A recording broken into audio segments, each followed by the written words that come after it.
Anton Mussert and his NSB are often seen as synonymous with collaboration with Nazi Germany. However, Mussert and Hitler actually had different views of what a National Socialist Netherlands should look like. And actually, many high-ranking Nazis despised him. So why did the Nazis cooperate with Mussert when there were alternatives who aligned much more closely with their ideology, such as Van Rappard and Rost van Tonningen? Stay tuned.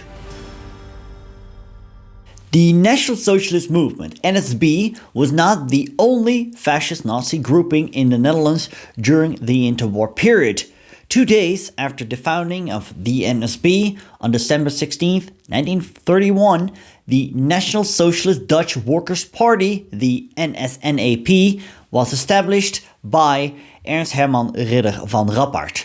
This party used the swastika, was extremely anti-Semitic and wanted to turn the Netherlands into a province of Germany, completely in line with Hitler's NSDAP. Ideologically, the NSNAP can be characterized in one word: anti-Semitism. Hatred of everything Jewish formed the all-dominated theme within the party.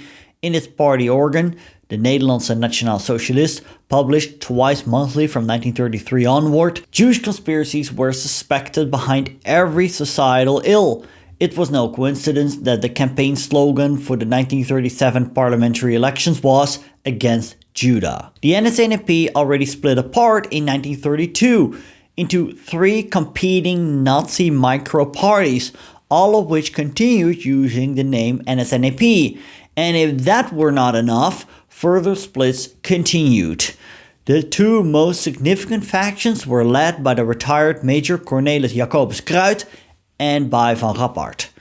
Under orders from the German authorities, these groups were eventually absorbed into the NSB in December 1940 and December 1941, respectively. There was also the Black Front, Zwart Front, a Christian fascist movement led by Arnold Meijer. During the occupation, it was renamed the National Front. The party remained marginal and was ultimately banned by the occupiers. So why did the occupiers choose the NSB? The NSB was founded at the end of 1931 by Anton Mussert and Cornelis van Gilkerk and did not consider itself a party, but a movement. The NSB was nationalist and aimed for a corporatist state. Although the term National Socialism appeared in its name, Mussert himself claimed it was irrelevant whether the movement was called fascist or National Socialist. It was about the substance and the principles, not the label or the name. And although the party claimed to be not anti-Jewish, it became so as Hitler's influence in Germany grew. From that point onward, the party increasingly aligned itself with German National Socialism. As early as 1933, the NSB was accused of treason. The movement claimed to be typically Dutch, but its activities, marching, uniforms, drills, were not considered typically Dutch at all. Moreover, by aligning itself with Nazi Germany, the NSB had to justify and defend all of Hitler's political decisions. Although many Dutch people were attracted to the party, an even larger number were repelled by it. Due to its ideological vagueness, the party lacked clear political positions. NSB propaganda was often too ambiguous and too academic for the average Dutch citizen. The party failed to appeal to the large working class. Dutch society proved too pillarized. Catholics remained loyal to their own party when their bishops instructed them to do so. Protestants feared for their own sovereignty. Liberals were shocked by the NSB's anti-democratic stance. As a result, the NSB never played a major role in pre-war Dutch politics. That all changed after Germany conquered the Netherlands. At the time, the NSB had about 27,000 members, and that number would soon rise.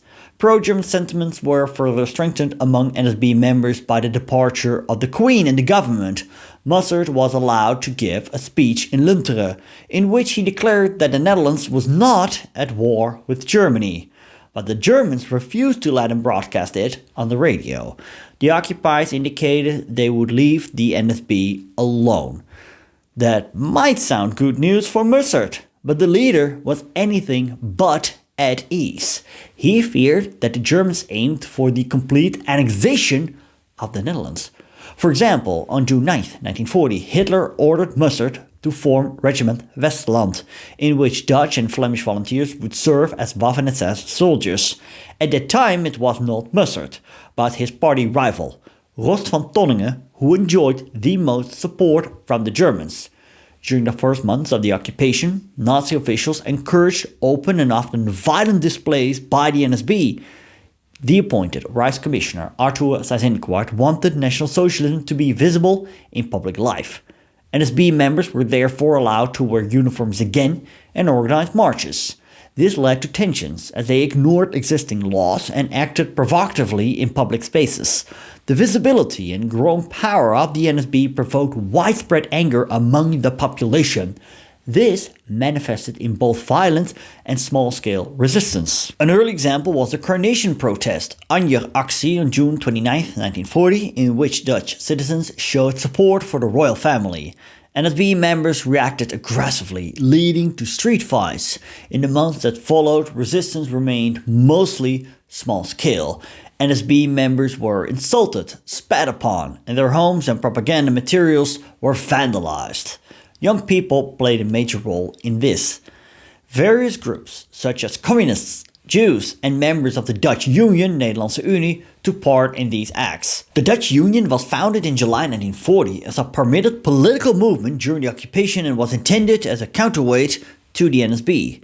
Its members aimed to protect Dutch identity and cooperate constructively with the occupiers without allowing the National Socialist NSB to gain full control. With 800 members, it became the largest political organization in the Netherlands, as many people saw it as a way to express patriotism without actively joining the resistance. In December 1941, the Germans banned the Union. Around that time, Mussert swore an immediate oath of loyalty to Hitler as Germanic Führer. NSB members were quite frustrated. They had hoped to gain more power, especially in the streets, but were still restricted by police and German oversight. By being visibly present and dominating public spaces, they wanted to prove they were the best partner for cooperation with the occupiers. The Germans encouraged this behavior and rarely intervened. This impatience led to increased violence. NSB members reacted aggressively towards opponents. For example, a man carrying a Dutch Union flag was knocked off his bicycle and beaten, and schoolboys were beaten up after throwing snowballs. Even minor incidents could quickly escalate. The WA, the paramilitary branch of the NSB, played a major role in this. They organized large marches to demonstrate their power, such as in Amsterdam in November 1940. During these marches, they deliberately passed through Jewish neighborhoods, increasing tensions further. By the end of 1940, violence increasingly targeted the Jewish population. WA members intimidated and provoked people, for example by putting up signs reading "Jews not allowed." German authorities largely tolerated this behavior.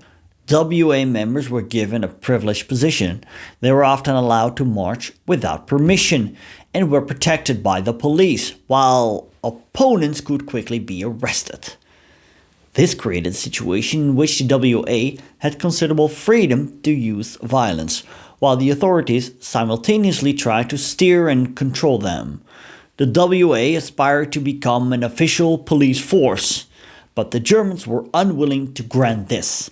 Eventually, the WA was sidelined, and many of its members joined the Waffen-SS to fight on the Eastern Front. In 1943, the remaining members joined the Landwacht, which later became the Landstorm Nederland.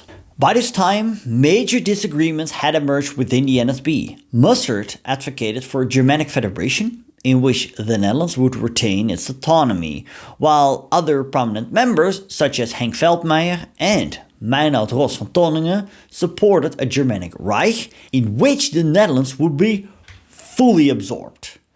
Mussert fervently hoped that Hitler would accept his idea of a Germanic federation.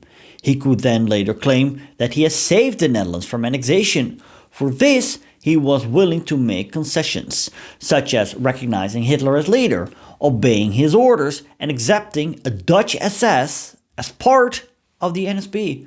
Although this faction was formerly part of the NSB, in reality it functioned as a subsidiary of the German Allgemeine SS, a civilian branch within the SS organization. In the eyes of the Dutch SS, the NSB was a half-hearted attempt to unify the Germanic people. Their goal was to integrate all Germanic races into one state, and they opposed Mussert's idea of a federation. Any reluctance within the NSB toward integration into the Germanic Reich was seen as separatism and thus as treason. And while the NSB paid lip service to its religious members, Dutch SS members found this unacceptable. NSB leader Mussert was seen as a cowardly opportunist. The Dutch SS were the real anti-Semites and anti-communists. In their eyes, Mussert was a fraud. The leader of the Dutch SS was the aforementioned Henk Veldmayer. Veldmayer belonged to the Völkische faction within the NSB, just like Meinoud Rost van Tonningen, who wanted the Netherlands to become part of a Germanic Reich. Veldmayer despised Mussert and aligned more closely with Himmler and his deputy in the Netherlands, Hans Albin Rauter. This alignment was formally confirmed in May 1942, when the Dutch SS swore an oath to Hitler. To satisfy the Germans, Mussert did encourage his members to serve in the Waffen-SS. When Germany invaded the Soviet Union in June 1941, and it appeared that the Germans wanted to send a Dutch military unit to the Eastern Front, the Volunteer Legion Netherlands, Mussert was willing to arrange this. He hoped this unit could form the basis of a future Dutch army within his envisioned Germanic Federation. While Mussert tried to maintain political control as leader of the Dutch people, he was constantly undermined by Rost van Tonningen and the SS. During the occupation, the Germans exploited this rivalry. They used Mussert as a formal figurehead to keep the population calm, while through Rost van Tonningen and the Dutch SS, they organized the actual Nazification and economic exploitation of the Netherlands. Ultimately, Mussert's vision proved to be an illusion, as the real power holders in Berlin had Rost van Tonningen's overarching Germanic state as their end goal. The Germans accepted Anton Mussert as leader of the NSB primarily for practical reasons, not because they considered him the best and most ideologically committed National Socialist. In reality, many Nazi leaders had little respect for him. They saw him as weak, indecisive, and less ideologically pure than someone like Rost van Tonningen, who openly supported full integration into Germany. Nevertheless, Mussert was useful to the occupiers. He was already the well-known pre-war leader of the NSB and had an existing organization with followers. For the Germans, stability was crucial. They wanted order in the Netherlands and no internal power struggles within the collaborationist movement. If they had immediately replaced Mussert with Rost van Tonningen, it could have led to division and chaos within the NSB. Additionally, the Germans found it useful that Mussert appeared somewhat more moderate. His idea of a Germanic federation aligned better with Dutch feelings of national pride than outright absorption into Germany. This made it easier for him to gain support, or at least provoke less resistance among the population. Compared to Mussert, Rost van Tonningen was more radical and therefore less suitable as a public face. At the same time, the Germans did give him important positions, keeping him close to power without placing him directly above Mussert. In this way, they could use both men, Mussert as divisible leader and Rost van Tonningen as the more ideologically reliable force behind the scenes. And as for the loudmouths of the NSNAP like Van Rappard, the occupiers had no use for them at all. Have you already seen my video series on Dutch volunteers in the Waffen-SS? It's a full series in which I cover motivations, recruitments, different units, experience on the Eastern Front and more. Click here to watch the series.